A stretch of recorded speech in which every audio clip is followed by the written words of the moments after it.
बिस्मिल्लाहिर्रहमानिर्रहीम, अस्सलाम वालेकुम। जियो न्यूज़ पर आप देख रहे हैं आपस की बात और मैं हूं मुनीब फारूक। इस्लामाबाद हाई कोर्ट ने आज मियां नवाज शरीफ की हाजिरी से इस्तिस्ना की दरख्वास्त मुस्तरद कर दी और मियां नवाज शरीफ के खिलाफ नाकाबिल ज़मानत वारंट गिरफ्तारी जारी कर दिया। मियां नवाज शरीफ को हुक्म है अदालत का कि वो 22 सितंबर को अदालत में पेश हों। इस हवाले से जितना भी कानूनी ओपिनियन डिस्कस किया गया है वो यही है कि कोई शख्स अगर आज अदालत ने भी यही इनफैक्ट डिटर्मिन करने की कोशिश की और सवाल भी उठाया कि कोई शख्स अगर एक मुकदमे या मामले के अंदर मफरूर है तो क्या उसकी कोई भी दरख्वास्त एंटरटेन हो सकती है, उसको हाजिरी से इस्तिस्ना किसी दूसरे मुकदमे में मिल सकता है या नहीं। अदालत के सामने यार ये सवाल रखा गया। इनफैक्ट अदालत ने इस बात की तस्दीक की कि हमने अपीलों के ऊपर समात नहीं करनी थी, हमने तो समात पहले इस बात पर करनी थी कि क्या ये मुतफरक दरख्वास्तें सुनी भी जा सकती हैं या नहीं, क्या मियाँ नवाज शरीफ को इस्तिस्ना मिल भी सकता है या नहीं। ये दरख्वास्त मुस्तरद की अदालत ने और मियाँ नवाज शरीफ को पेश होने का हुक्म दिया। जहाँ ये मामलात हैं वहाँ पर साथ ही साथ सानह मोटरवे आज भी उसकी बाज़गश्त है। आज भी सेनेट ऑफ पाकिस्तान के अंदर मुख्तलिफ बातें की गई जो जिस तरह से हुकूमत एक सरकारी अफसर का यानी एक पुलिस ऑफिसर का दिफा कर रही है, उसके कॉन्डक्ट का दिफा कर रही है, वो भी सवालिया निशान बना हुआ है हुकूमत पंजाब के लिए, हुकूमत पाकिस्तान के लिए, क्योंकि वफाक भी उसी अफसर की अगर कहा जाए उसका डिफेंस पेश कर रहा है, बल्कि अपोजिशन ये कह रही है कि वो उसकी पुष्ट बनाई कर रही है। अब ये बात दुरुस्त है या नहीं। और साथ ही साथ एक अलमिया ये भी है कि चाहे लीडर किसी भी जमात के हों, वो पार्लियामान के अंदर बात करें तो ना मौका देखेंगे ना उसकी मुनासबत देखेंगे, लेकिन एक बयान जड़ दिया जाता है, चाहे वो क्लेम लेना हो या कोई और बात हो। इसी तरह अगर मामला कितना ही संगीन क्यों ना हो, कितना ही हसास क्यों ना हो, मुबारकबादें तो मेरे ख्याल में टोकरों के हिसाब से बांटी जाती हैं और क्रेडिट लेने का जहां मौका जरा सा भी हो उसे ऐसे अस्यूम किया जाता है कि बस जैसे इसके बाद शायद मौका नहीं मिलेगा। ये बदकिस्मत रुझान है। आज के प्रोग्राम में हम इसका भी अहाता करने की कोशिश करेंगे। अपने मेहमानों का तारुफ मैं करवा देता हूँ। जनाब अली नवाज अवान साहब MNA है, पाकिस्तान साहब के मामले खुसूसी वज़ीर आज़म के, बहुत शुक्रिया आपका। जनाब तारिक फजल चौधरी साहब मरकज़ी रहनुमा पाकिस्तान मुस्लिम लीग नून, चौधरी साहब आपका भी बहुत शुक्रिया। सरदार नबील कबूल साहब मरकज़ी रहनुमा पाकिस्तान पीपल्स पार्टी, आपका भी बहुत शुक्रिया। क्योंकि मियाँ नवाज शरीफ साहब के मुकदमे के हवाले से बात है तो हमारे व्यूअर्स के लिए भी ज़रा एक कानूनी ओपिनियन मैं अपने मेहमानों की इजाज़त से लेना चाहूँगा। Senior advocate supreme court of Pakistan जनाब कामरान मुर्तज़ा साहब हमारे साथ मौजूद हैं, उनसे खालिस्तन इस नुक्ते के ऊपर रहनुमाई भी हम लेंगे। कामरान मुर्तज़ा साहब बहुत शुक्रिया सर। अब ये बातें हमारे सामने हैं, लेकिन कानूनी तौर पर अब मियाँ नवाज शरीफ के पास क्या ये उनका वोटर सपोर्टर या कोई अगर आम जानना चाहेगा वो ये समझ ले कि मियाँ नवाज शरीफ साहब को अगली पेशी पे यानी 22 सितंबर को अगर वो पेश नहीं होते, सरेंडर नहीं होते, तो उस वक्त इश्तहारी अदालत डिक्लेयर करेगी या ये प्रोसेस हम ये कहें कि शुरू हो गया है? देखिए पहली बात तो मरियम बीबी की बहन है हमारी, उसके इस जो बयानिया है उससे इतफाक लीगली नहीं किया जा सकता। इसको मामलात को अगर वो प्रोफेशनली अपने वकला के हवाले कर दें और वही इसको डील करें तो मेरा ख्याल है कि मामला ज़्यादा बेहतर चलेगा। वो जिस तरह से जिस अंदाज में तनकीद कर रही हैं, ये ना हो कि फ़ायदे की बजाय जो है वो कोई नुकसान खुदा न खास्ता अपने लिए वो इन्वाइट कर लें।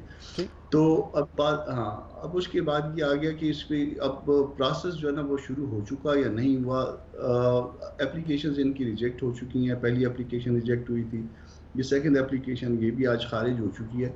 तो आप इसको कह सकते हैं कि वो प्रोसेस जो है ना वो शुरू हो गया है। ये एक परपेचुअल जो है ना वो इनके खिलाफ प्रोसीडिंग जो है ना वो वारंट्स की वो आ गई है इस केस में भी। तो जब इसमें भी आ गई है तो अब उससे बचने का जो है ना इनको रास्ता देखना है इसी लीगल सिस्टम में, इसी जुडिशरी के पास।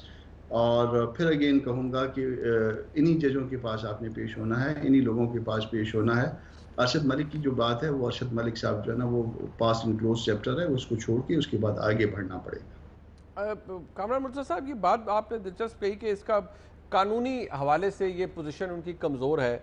मियाँ नवाज शरीफ के हवाले से अगर देखें, चले मैं दोबारा कहूँगा कि मरियम नवाज शरीफ साहिबा ने जो कहा उनका एक ओपिनियन है, गो कि आपके नज़दीक वो कानूनी तौर पर उसका कोई फ़ायदा नहीं बल्कि शायद नुकसान ही हो, लेकिन मियाँ नवाज शरीफ साहब की अदालत ने पिछली दफ़ा भी पूछा कि क्या वो हॉस्पिटलाइज्ड हैं कहीं पर, जवाब नफ़ी में आया कि नहीं, हॉस्पिटलाइज्ड नहीं है। आज भी जब अदालत के अंदर जो ऑनरेबल जजेस की तरफ से ऑब्जर्वेशंस आई, उन्होंने यही कहा कि ये एक कंसल्टेंट की रिपोर्ट है, किसी हॉस्पिटल ने ये रिपोर्ट नहीं दी, ना ही किसी ने ये वेरीफाई किया कि जी हमने अभी उन्हें एडमिट नहीं किया कोविड की वजह से या उनका ट्रीटमेंट इसका आगाज़ नहीं हुआ।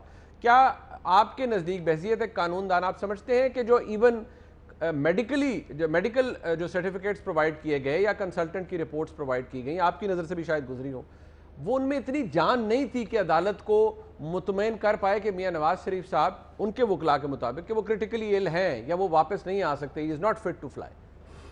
देखिए, उसकी सफिशिएंसी जो है वो क्वेश्चन हो गई है और वो अदालत मेरा ख्याल है कि सेटिस्फाई नहीं है इस बात पे।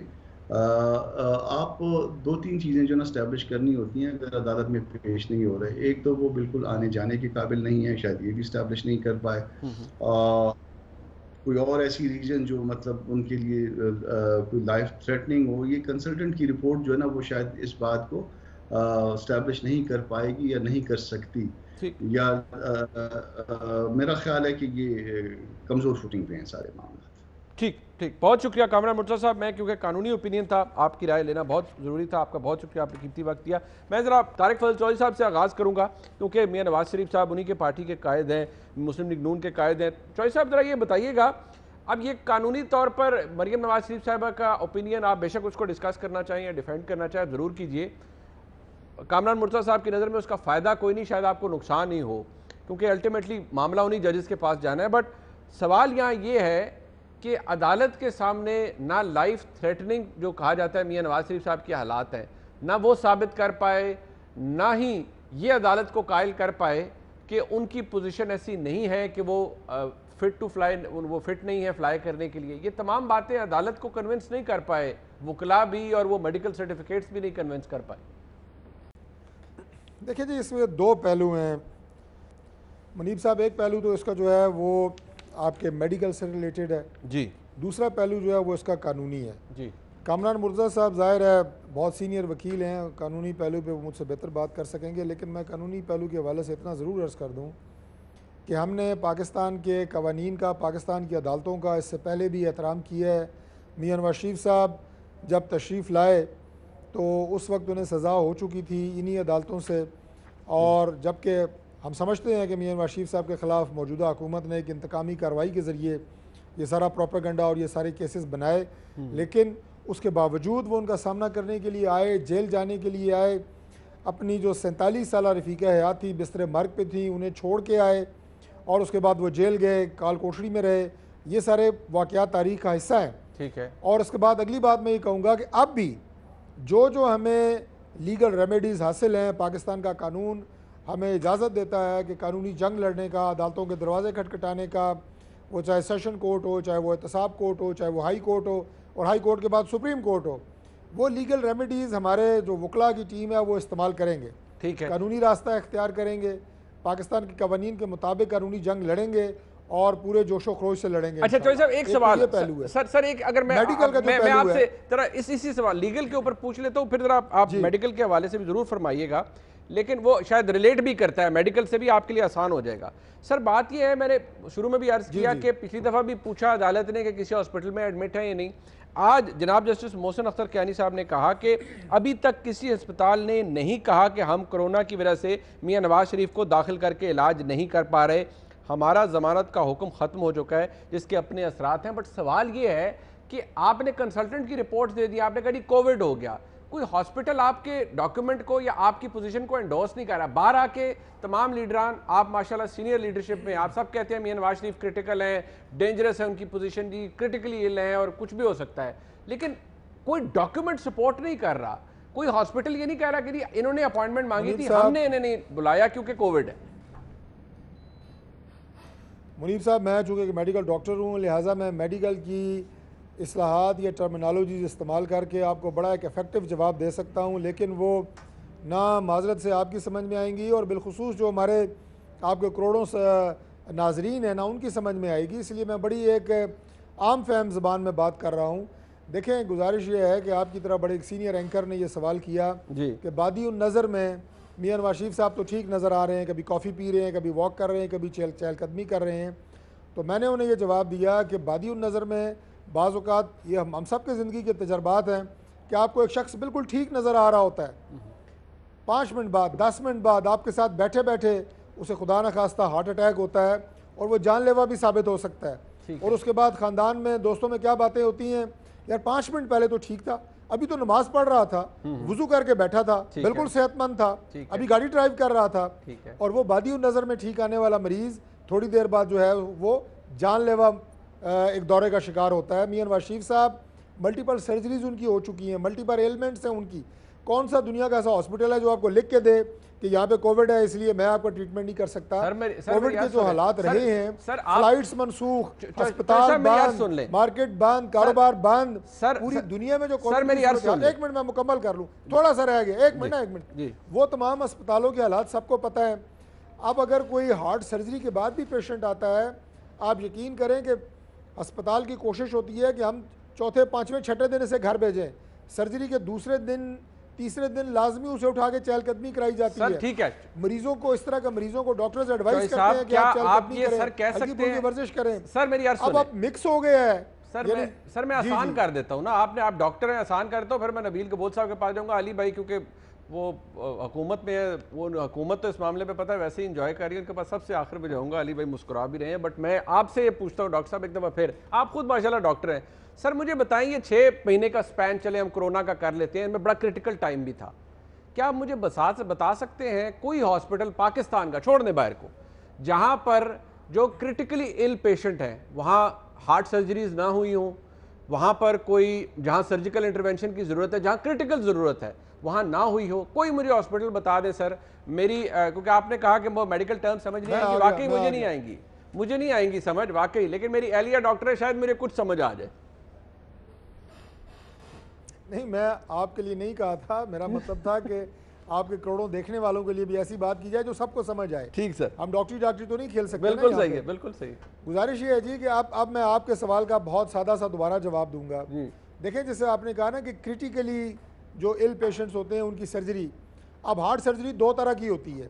एक वो है कि दिल का दौरा पड़ा, उसी वक्त उसकी एंजियोप्लास्टी की जाती है पेशेंट की, यानी एंजियोग्राफी की जाती है, एंजियोप्लास्टी की जाती है, जैसे आम फहम ज़बान में कहते हैं कि स्टंट डाल दिए जाते हैं जी। ठीक उसमें कोई ताखीर नहीं है, कोरोना है या नहीं है, उसने होना ही होना है। एक सर्जरी ये होती है कि डॉक्टर ने कह दिया है जनाब आपको दिल का ऑपरेशन आपने कराना है, कब कराना है? 2 महीने बाद, 3 महीने बाद, 6 महीने बाद। हमारा जो सबसे बड़ा अस्पताल है यहाँ इस्लामाबाद में, 10,000 डेली की उसकी ओपीडी है, वहाँ पे हार्ट सर्जरी की डेट मिलती है 8 महीने, 10 महीने, साल बाद। ठीक है, वो सरकारी हॉस्पिटल जैसे पीआईसी लाहौर में मिलती है जी, सही है। ये नहीं होता, नहीं सरकारी नहीं, वो बाज़ औक़ात पेशेंट पे भी होता है कि आप अपने हालात वाक़यात, यानी इतना मार्जिन होता है, आप ये कह लें कि चंद महीने आप सब्र करके अपनी मर्जी से आप ऑपरेशन करा सकते हैं। तो ये तमाम हालात और वाक़यात, मुख्तलिफ मरीज़ हैं, मुख्तलिफ उनके हालात हैं, मुख्तलिफ कंडीशंस होती हैं। ठीक है, मुख्तलिफ कंडीशन है, ठीक है। नबील कबूल साहब, कानूनी पोजीशन चले वो कामरान मुर्तज़ा साहब ने हमें बता दी, उनके मुताबिक ये कि कमज़ोर खैर पहले भी थी, अब तो खैर अदालत ने नहीं तस्लीम किया। तारिक फजल मेडिकल डॉक्टर है, उन्होंने बता दिया कि भाई इस तरह होता है, लेकिन अदालत इस आर्गूमेंट से सेटिस्फाइड नहीं है। वो कहते हैं भाई अगर क्रिटिकल थे तो अस्पताल में क्यों नहीं गए, इलाज क्यों नहीं हुआ, कुछ भी नहीं हुआ। हुकूमत तो कहती है कि एक ड्रिप भी मियाँ साहब को वहाँ जाके नहीं लगी और उनके प्लेटलेट्स ठीक हो गए। वो तो खैर प्लेटलेट्स का नाम बिगाड़ के कुछ और भी बुलाती है हुकूमत, लेकिन अब वो सब ठीक हो गया, वहाँ जाके इनको कोई प्रॉब्लम नहीं है और मियाँ साहब इज फिट टू फ्लाई। कानूनी पोजीशन भी कमज़ोर और अखलाकी पोजीशन भी कमज़ोर, ये बयानिया है जो हुकूमत का है। नबील कबूल साहब, यार असल बात तो मुझे ये समझ नहीं आती है कि सबको पता है कि असल कहानी क्या है, लेकिन सब जो है कौम को ट्रक की बत्ती के पीछे लगा दिया है कि जी मियाँ साहब बीमार हैं और वो वापस नहीं आ सकते। किस रंग की बत्ती है ये नबील भाई?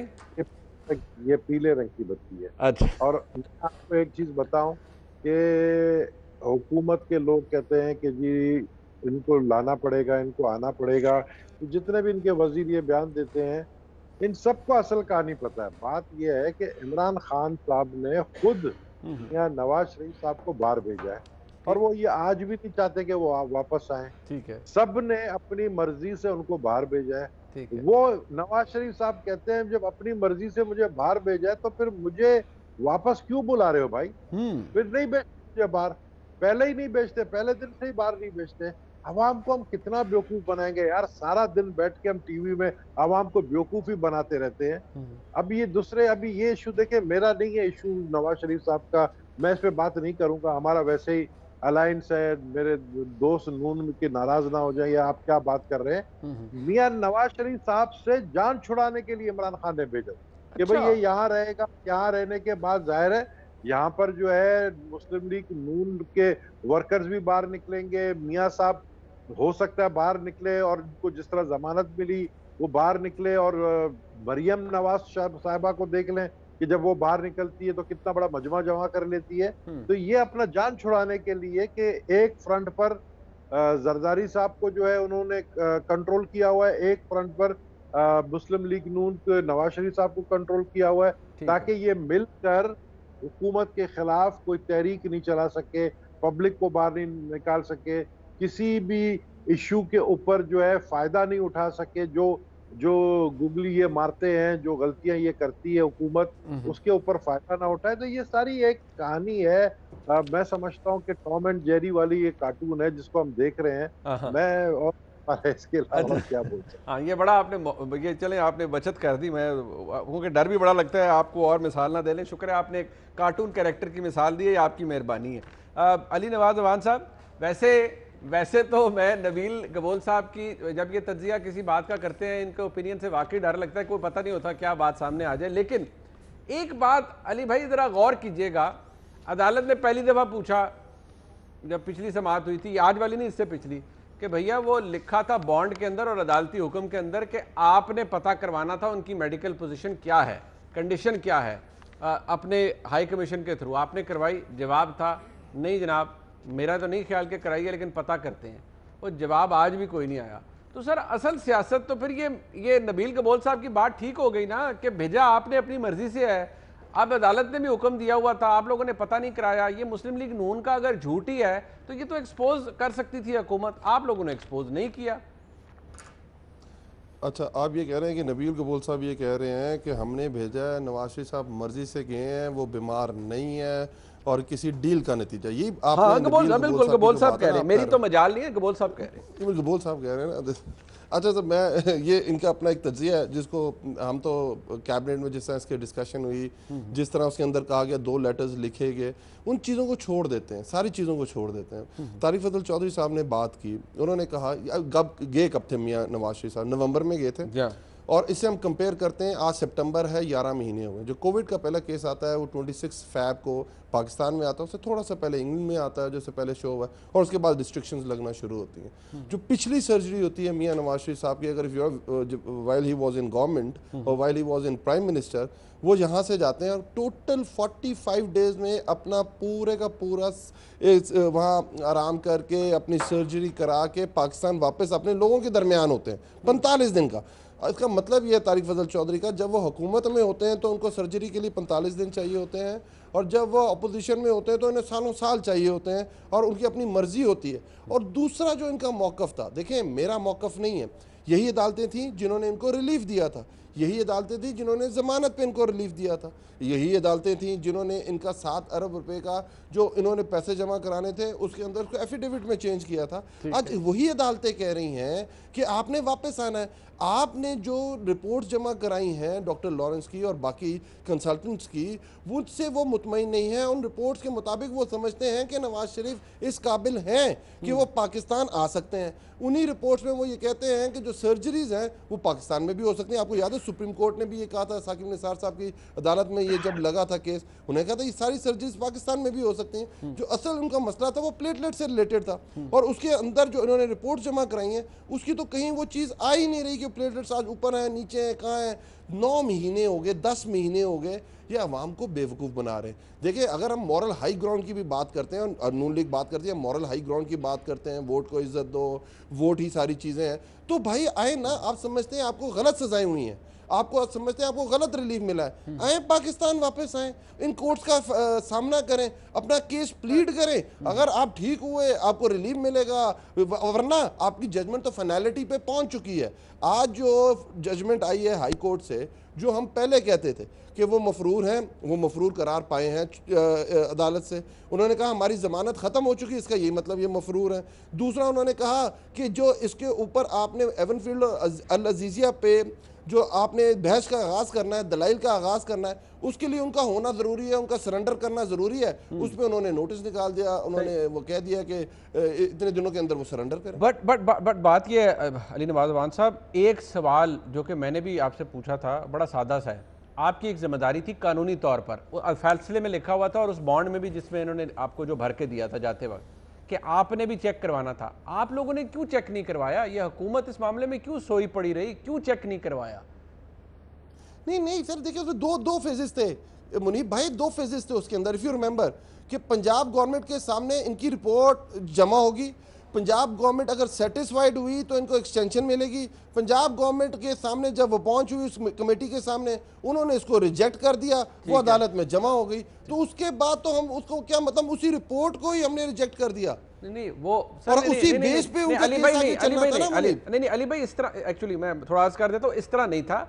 यही बात तो अदालत ने पिछली दफा इस्लामाबाद हाई कोर्ट ने पूछी ना कि भाई हमारे हुक्म में था कि ठीक है पंजाब हुकूमत ने करनी है, फेयर इनफ, लेकिन आपने हुकूमत पाकिस्तान ने थ्रू ब्रिटिश आपके हाई कमीशन के, पाकिस्तानी हाई कमीशन जो इंग्लैंड में है, आपने बंदे भेजने थे, आपने इनको इनके फिजिशियन से चेक करना था कि भाई क्या is he fit to fly back. आपको पता चल जाता कि भाई ये तो बोल ही झूठ रहे हैं। आपको ये आपके आर्गुमेंट को कहते हैं नहीं ये विक्टिमाइज कर रहे हैं मियां नवाज शरीफ को, भेजा इन्होंने, आप ये सारी चीज को खत्म कर सकते थे यार। मुनीब पहले ये चीज लाहौर हाई कोर्ट के सामने हुई थी, इस्लामाबाद हाई कोर्ट के सामने नहीं हुई थी। और सेकेंडली भाई उन्होंने जो रिपोर्ट अदालत में जमा कराई है उसको अदालत ने आज रिजेक्ट कर दिया है। और अदालत ने कहा है कि जो आपने जो सर्टिफिकेट जमा कराए हैं ये तो प्रूफ करते हैं वो हेल्दी हैं, बिल्कुल ठीक ठाक है। और जो 70 साल के आदमी को जो बीमारियां हो सकती हैं छोटी मोटी वो उनके पास उनके साथ है और वो इज फिट टू फ्लाई और वापस आए सरेंडर करें, ये तो आज अदालत ने कह दिया। बिल्कुल बात ठीक है, लेकिन वो बॉन्ड अदालत लाहौर हाई कोर्ट के सामने थे, इस्लामाबाद हाई कोर्ट ने सवाल कहने पूछा। पे हम टीम भेज देंगे। हाँ नहीं मेरे कहने पे ना, मैंने अदालत के हुक्म पे भेजे ना सर, और पूछिए अदालत ने सी थोड़े को हम उस रुके में लिखेंगे मुनीब भाई कह रहे थे लाजमी टीम भेजें। मेरे कहने पे भेज दो। अच्छा मेरे कहने पे ही भेज दे, भेजे तो सही, अदालत का हुक्म तो मान ले। एक ब्रेक शामिल करते हैं जी प्रोग्राम में। अली नवाज अवान साहब कहते हैं कि नहीं जी अदालत को भी मुतमईन नहीं, और सारी रिपोर्ट्स भी रिजेक्ट कर दी अदालत ने भी, हुकूमत ने तो पहले ही कर दी थी, पंजाब हुकूमत ने 25 या 26 फरवरी 2020 को, और उस पर बात हो गई है मियां नवाज शरीफ के हवाले से। ये जो सानेहा है, सानेहा मोटरवे, इसके हवाले से आज भी इसकी गूंज है, तो ज़रा मैं बात इस हवाले से भी करना चाहूँगा। एक ब्रेक के बाद मैं साथ देगा।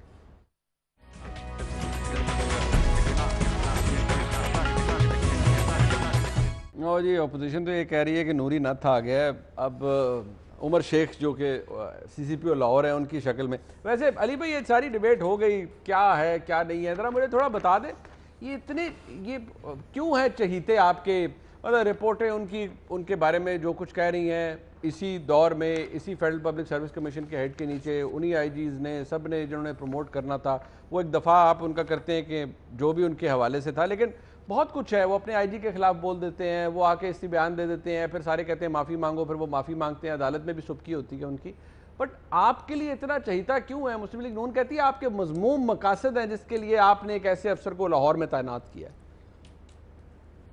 अच्छा मुनीब भाई, सबसे पहले मैं था सेशन में कल, और मैं सबसे पहले इस चीज़ को कंडेम करूंगा कल जो शहबाज शरीफ साहब ने बयान दिया। जी मैं उस पर आऊँगा अली भाई, मैं उस पे बयान उन्होंने कहा कि वाकया हुआ है और अल्हम्दुलिल्लाह ये जो मोटरवे है ये नवाज शरीफ साहब ने बनाई। मैं उस पे बिल्कुल अब ये चेक करें लेवल, अब ये चेक करें, अब CCPO को कह रहे हैं ना ये लीडरशिप है, ये लीडरशिप है, मैं उसकी बात कर रहा हूँ। हम CCPO को रो रहे थे, आप मुझे बताएं कि आप क्या क्या अच्छा क्या सवाल क्या पूछा गया है, जाके बात कंप्लीट कर लीजिए तारिक भाई। अच्छा एक मिनट यार, उन पे उन्होंने ट्वीट करके माजरत कर ली है। वैसे मैं आपको बता रहा हूँ, आप शहबाज साहब ने ट्वीट करके माजरत कर ली है। It's pinching I understand, it's pinching. नहीं मैं बता रहा हूँ कि उन्होंने कहा है, मैं कंडेम करता हूँ मुनीब, मैं इसे कंडेम करता हूँ मुनीब। चॉइस साहब एक मिनट, अली साहब बोल ले फिर आप फरमाइएगा। तारिक भाई इजी लेना लाइफ को, इजी लेना। तारिक भाई वैसे अब मैं करता हूँ, मुझे पता है आपकी सियासत मोटरवे से शुरू होकर मोटरवे पे खत्म होती है, मैं बात और कर रहा हूँ। बात ये है कि ये कौन है, लीडर ऑफ द ऑपोजिशन है, ये कौन है, 5 दफा वजीर आला पंजाब रहे हैं, ये कौन है जिनके भाई वजीर आजम पाकिस्तान रहे हैं, उनकी फैमिली के लोग उन्होंने पाकिस्तान रन किया है, और वो क्या कहते हैं कि अल्हम्दुलिल्लाह ये मोटरवे नवाज शरीफ ने बनाई है। मैं लीडर ऑफ ऑपोजिशन से क्या एक्सपेक्ट कर रहा था? जो स्पीकर साहब ने जो बहस शुरू की उसमें कहा ये क्रॉस पार्टी लाइंस बात होगी, इस पे हम डिबेट करेंगे, हम देखेंगे इसको सुकम क्या है, हमें बताया जाए इसका डाटा क्या है, हमें बताया जाए इसको प्रपोज किया जाए कि क्या हम इसके लिए पब्लिक हैंगिंग पे जाएं, कैपिटल पनिशमेंट पे जाएं, कैस्ट्रेशन की तरफ जाएं, उसकी लिमिट्स देखें, ऑफेंस की लिमिट्स। हम तो समझ रहे थे लीडर ऑफ द ऑपोजिशन ऐसी बातें करेंगे आज। ये मैंने तो इसका as a independent subject Ali भाई चूज करना था। मैं दिली तौर पे इसके बयान पे रंजीदा हूं, मुझे बहुत दुख है, पर फिर इन द एंड मैं फिर ये सोचता हूँ मुनीब कि मैं इनकी हिस्ट्री उठा के देखता हूँ तो यही हाल इन्होंने बेनज़ीर के साथ किया, खवातीन की जब बात आती है, यही नुसरत भुट्टो के साथ किया, यही जमाइमा के साथ किया, ये आयशा ओहद के साथ किया, यही शीरी मजारी के साथ किया, यही मुराद सईद की फैमिली के बारे में बात क्या की। बात कर रहे हैं? खुदा करें मुनीब। अच्छा सवाल आपने क्या किया है? मेरी यार सुन सीसीपीओ के बारे में क्या मेरी यार बकवास सुन की है सीसीपीओ ने? अच्छा, उसमें किसी हुकूमत के बंदे को कोई ख्याल नहीं आया। मैं कह रहा हूँ जो सीसीपीओ की बात नहीं, सीसीपीओ ने जो बात की है उसमें तो जवाब आपके पास है कोई नहीं। पूरा मुल्क उसे गालियां दे रहा है और आप तकरीर किए जा रहे हैं, तकरीर किए जा रहे हैं। अच्छा क्या बात कर रहे हैं? अच्छा अली भाई, क्या बात कर रहे हैं? अली भाई चौधरी साहब किसी को समझ नहीं आई। पूरा मुल्क गालियां दे रहा है, तारिक भाई, पूरा सोशल मीडिया गालियां दे रहा है। पानी पिए, आप ये हुकूमत को, सीसीपीओ को उसी पे बात ही नहीं कर रहे। अली भाई एक मिनट मैं जरा मतलब आप बात कर रहे हैं। देखें, मैं कंडेम करता हूं, नहीं है ये। मैं ये कहता हूं कि मंडी जा रहे हैं, मंडी जा रहे हैं। मैं ये कहता हूं ऐसे बंदे को पुलिस फोर्स में नहीं होना चाहिए। वाह जी वाह, क्या बात है, ठीक है। अली साहब ने बहुत बड़ी बात कर दी है। अच्छा आप सबको क्या कहते हैं? घर भेजे उसे। अच्छा चले, अच्छा ओके, आपके कहने से क्या होगा कि मैं कहता हूँ गलत बयान है? ये क्या बात है? अच्छा चले तारिक भाई, आप बताएं, आप कंडेम करते हैं शहबाज शरीफ के बयान को? अच्छा चौधरी साहब कंडेम करते हैं शहबाज शरीफ के बयान को? अच्छा अली भाई मैं करता हूँ बात। अच्छा एक मिनट चौधरी साहब आप डिफेंड कर पाएंगे शहबाज साहब की बयान मैंने आपको नहीं, एक मिनट जी, एक मिनट मुनीब साहब, सिर्फ एक मिनट जी। मैं अभी जो बात कर रहे थे, मैं इनको ये कह रहा था कि शहबाज साहब ने अपनी जो बात आज उन्होंने तकरीर की है उसमें अभी थोड़ी देर पहले उन्होंने माजरत की है कि मैंने जो बात की है उसे गलत अंदाज से लिया जा रहा है। मैं उतना ही रंजीदा हूँ, मैं उतना ही दुखी हूँ और मैं दिल से इस बात पे माफ़ी मांगता हूँ कि मेरे बयानात से कोई गलत तासुर पैदा हुआ है। ये जुर्रत की बात है। आपने कहा ना कंडेम करते हैं, उस शख्स ने खुद ट्वीट करके कहा है कि मैं दुखी हूं उतना ही जितना के सारे दुखी हैं, इसलिए कंडेम कर रहे हैं ना, सियासी रंग ना दें। कर दिया, आप भी करते हैं ना सियासी रंग दें इसे। नहीं लेकिन वो भाई मेरे आप भी तो माजरत कर रहे हैं यार। आप क्या कर रहे हैं? व्हाट एल्स आप डू क्या कर रहे हैं तारिक भाई? और क्या चाहते हैं आप? क्या कर रहे हैं? पॉलिटिकल आपका जो स्कोरिंग CCPO तो हो रही की है। बात है, आपने ये फॉरवर्ड बताया आपकी अली साहब किसने डिमांड की? फॉरवर्ड बताया है, किसने डिमांड की है शहबाज साहब की पार्टी ने अभी तक? अच्छा किसी को समझ नहीं आई। दबी जा रहे हैं, दबी जा रहे हैं। पब्लिक हैंगिंग किस बात किसी को समझ नहीं आई। की तरफ आपने कोई लॉ प्रपोज किया है? अजीब बातें कर रहे अजीब हैं। बात कर रहे हैं यार। अच्छा नहीं एक मिनट चौधरी साहब, ये तलखी नहीं होनी चाहिए ना, हम डिबेट कर रहे हैं, हमको डिस्कशन कर रहे हैं। अरे नहीं ओहो, तलखी किस बात की है चौधरी साहब? कोई नहीं, आप भी कूल डाउन हो। अली साहब आप भाई मैं कह रहा हूं उन्होंने खुद माजरत किया, बात खत्म हो गई है चौधरी साहब। बट इस तरह तो वो मेरी अर्ज सुन ले चौधरी साहब, आर्गुमेंट ये है कि वो कहते हैं इररिस्पॉन्सिबल कहा है, हमने कहा है इस चीज के बारे में, हम भी यही कह रहे हैं। उन्होंने भी माफी मांगी है, उन्होंने भी ये कह, और हम कह रहे हैं उसने इररिस्पॉन्सिबल बयान, आप फिर उसे माफी कब मांगी है यार? मेरा आप दोनों से सवाल है। अदालत में चीफ जस्टिस ने बुलाया है उन्हें, फिर उन्होंने माफी मांगी है, किस बात में माफी मांगी है? नहीं बट अच्छा अली नवाज जवान साहब एक मिनट, चौधरी साहब एक मिनट, अगर देखे बात सुने चौधरी साहब ने बयान दिया है। चौधरी साहब एक सेकंड ठंडे हो जाएं, क्लियर वर्ड्स की है, बिल्कुल सीधी बात है। मेरी बात सुनने, मेरे ठंडे हो जाएं। मुझे अली साहब एक बात का आप जवाब दे दें बड़े इख्तिसार से, ज्यादा लोगों के डिस्कशन कहीं और चलेगी। आपने कहा ऐसे बंदे को तो पुलिस में होना नहीं चाहिए, जो उसने आईजी के अपने बारे में बयान कर दिया, ये बयान दे दिया सब कुछ। आपकी पूरी हुकूमत यहाँ से वज़रा जा रहे हैं, वज़ीर आज़म का बयान आ रहा है, इंटरव्यू में कह रहे हैं, आप लोग उसका दिफा क्यों कर रहे हैं? अगर आप समझते हैं बहसियत अली नवाज अवान जो कि एक MNA है, एक मावन खुसूसी है, आप कहते हैं ऐसे शख्स को तो सर्विस में नहीं होना चाहिए, हुकूमत क्यों डिफेंड कर रही है सर उसे? ये नहीं डिफेंड कर रही। नहीं मुनीब, इस ऐसे आदमी को हम डिफेंड कर सकते ही नहीं है, ना करेंगे। अली भाई आपको सिंपल सी एक बात बताइए कि इररिस्पॉन्सिबल बयान है, मोस्टली लोगों ने ये कहा है, मोस्टली लोगों ने ये कहा है। जिसने डिफेंड किया है गलत किया है डिफेंड। मुनीब ये पे ये कोई, और देखिए ये इशू है क्या मुनीब, देखो मेन इशू इस पे हमें डिस्कशन करनी क्या चाहिए, आज पार्लियामेंट में भी हमें ये डिस्कशन करनी चाहिए। मुनीब आज इससे बड़ा फैसला कल आएगा, अब इस पर डिस्कशन नहीं कर रहे होंगे। मैं यही कह रहा हूं कि बात है क्या, हमारी माओ बहन बेटियों जो खवातीन है इस पाकिस्तान में, उनका मसला है। आपने देखा हम दो जगह आगे की तरफ मूव किया है हमने। जब जैनब का इशू हुआ तो जैनब अलर्ट बिल बना, एपीएस का मसला हुआ, एपीएस पे लेजिस्लेशन हुई। अब ये राइट टाइम है कि हम क्रॉस पार्टी लाइंस इसके ऊपर बैठें, इसके ऊपर बहस करें, इसका वे फॉरवर्ड बनाएं, इसके ऊपर लेजिस्लेशन करें, बिल्कुल होना चाहिए। आइन के अंदर सुकम है वो दूर करें। हम बात करें कि पब्लिक हैंगिंग होनी चाहिए, कैपिटल पनिशमेंट होनी चाहिए, ठीक है, अच्छा एक मिनट, कैस्ट्रेशन, ठीक है, बिल्कुल ठीक है, ठीक है, एक मिनट अली साहब, एक मिनट, मैं जरा ये चीज होनी, ठीक है, बिल्कुल ठीक, मैं जरा क्विकली, मैं एक ब्रेक ले रही है, मैं जरा नबील कबूल साहब के पास, जॉय साहब के पास आऊंगा, एक क्विक ब्रेक करिए, मैं साथ रहिएगा।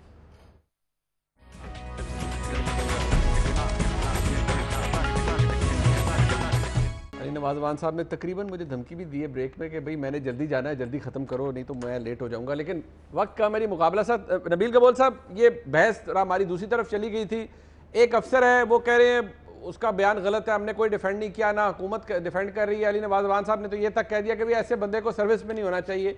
ये शायद दूसरी शख्सियत है, अली मोहम्मद खान साहब ने भी कहा था कि ऐसे अफसर को हटा देना चाहिए। मुस्लिम लीग नून कहती है हमें टाइट करने के लिए इस अफसर को लगाया गया है, आपकी क्या राय है? देखिए, पहले दिन से ये शख्स जो है सीसीपी लाहौर कंट्रोवर्शियल रहा है, जिसकी वजह से आईजी को हटाना पड़ा। मुझे बताया इतना बड़ा सोर्स वाला बंदा आ गया है जिसने फिर इस तरह के बयान दिए जिससे पूरा पाकिस्तान ने इसके खिलाफ जो है, आप ट्विटर पे ट्रेंड देखें कि सपने का रिमूव सीसीपी लाहौर। जब ऐसे शख्स के खिलाफ पूरा कौम, पूरी नेशन है, फिर भी प्राइम मिनिस्टर इमरान खान उसको हटाने के लिए तैयार नहीं है, तो उसके पीछे कोई राज है ना। वो राज मुझे पता क्या है, क्या लेकिन वो राज यही है कि बल्दियाती इलेक्शन पे जो है स्क्रू टाइट करनी है मुस्लिम लीग नून वालों की और पीटीआई को जिताना है। तो उसके लिए जो है सीसीपी लाहौर को लाया गया, जो अपनी मर्जी का एसएचओ भी लगवाएगा हर जगह। तो मैं सिर्फ ये समझता हूँ कि भाई ये एक ऐसा सेंसिटिव मामला है, आपका मरकजी जो इसमें मफरूर है शख्स जो अभी तक गिरफ्तार नहीं हुआ है, उसके अलावा फिर सीसीपीओ का बयान भी इस तरह, तो कौम तो रिजल्ट मांगेगी ना।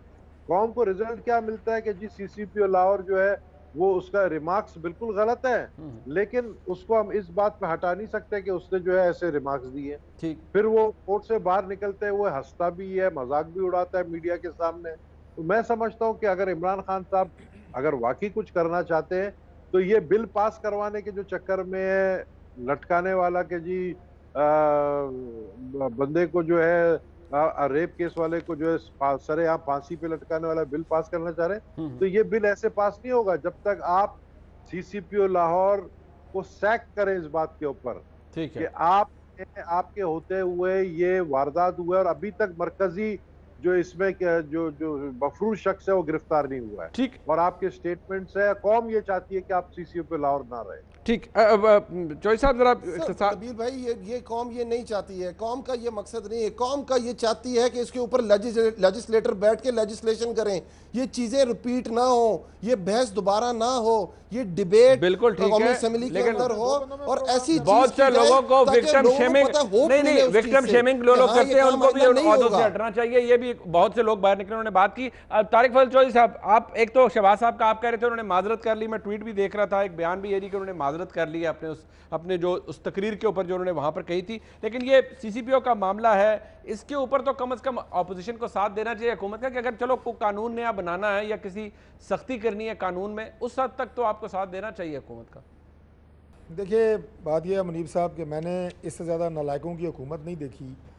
हुकूमत ये नहीं कहती होती कि ऐसे नहीं होना चाहिए, सर्विस में नहीं होना चाहिए, इसे घर जाना चाहिए। ये विश करने वाली बात हुकूमत नहीं करती, पब्लिक करती है, अपोजिशन करती है, गवर्नमेंट फैसला करती है। ये अभी खुद अली अवान जो है MNA भी हैं, मुआवन खसूसी हैं, दूसरे वज़ीर हैं अली मोहम्मद खान, जब वो कहते हैं ही इज़ गवर्नमेंट, जब वो कहते हैं इसे घर जाना चाहिए तो अगले दिन वो घर जाए। ये क्या बात है कि जाना चाहिए? ये भी हमारी तरह नबील अपना गबोल साहब की तरह, आपकी तरह पब्लिक में जो लोग मुजाहिरीन हैं ये भी साथ साथ शुरू हो गए हैं, नारे मार रहे हैं घर जाना चाहिए, घर जाना चाहिए। खौफ खुदा करो यार, गवर्नमेंट आप हैं, घर भेजें उसे, पहली बात।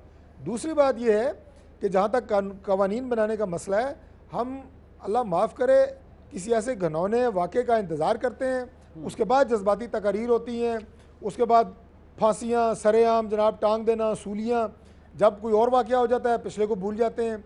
मेरे भाई तमाम स्टेक होल्डर्स इस पर बैठे हैं, अदालतें, आला अदलिया के जजेज़, आपकी पार्लिमान, आपकी इंटेलिजेंसिया, आपकी इंटेलिजेंस के इदारे बैठ के इसके ऊपर वन सेंट फॉर ऑल, इसको जो रिफॉर्म्स पुलिस के इदारे में होनी है, जो आपकी अदलिया के इदारे में होनी है, तहकीकात में क्या क्या वो खामियाँ रह जाती हैं, हमारी इन्वेस्टिगेशन क्यों प्रॉपर नहीं होती, इन सारी चीज़ों को दूर करें। जब इस तरह के कोई जराइम होते हैं, जैसे गैंग रेप्स हैं, डकैतियाँ हैं, स्टेट इसमें होती है आपकी जो है वो, यानी आप ये कहें कि मुकदमा उसकी तरफ से होता है, ये काबिल राजीनामा नहीं होते, लेकिन उसके बाद जनाब वो जो विक्टिम होते हैं, कभी उनको दबाव होता है, कभी प्रेशर होता है, बिल्कुल उनको आपने कैसे प्रोटेक्ट करना है, ये सारी चीज़ें करने वाली हैं। अपोजिशन इसके लिए तैयार है। और यहाँ पे माजरत से आखिरी में एक जुमला कहूँगा, एक खातून के पर्स से कोई 2 बोतल शराब निकल आए, उस पर तो 100 मोटो हो जाता है। गाड़ी से निकल के 2 बंदे सड़क पर लड़ना शुरू कर दें, चीफ जस्टिस साहब बुला लेते हैं उनको कि तुमने उसको थप्पड़ मारा था, मुझे मार के दिखाओ। ये ड्रामे सारे यहीं पे हुए हैं। तो इन बातों के ऊपर क्यों नहीं बैठ के हमें one sent for all decide करके, सीरियस कानून साजी करके ऐसा कानून बनाए कि इबरत का निशान बने, ये लोग करें, इस पे हम तैयार हैं सारे। बिल्कुल ठीक, बिल्कुल होना भी चाहिए। मैं आपका डॉक्टर तारिक फजल चौधरी साहब, सरदार नवीद कबूल, सीनेवाज अमान साहब, आपका शुक्रिया अदा करूंगा। प्रोग्राम में वक्त इतना ही है जी, आज का फीडबैक दीजिएगा, देखने का बहुत शुक्रिया। खुदा हाफिज़।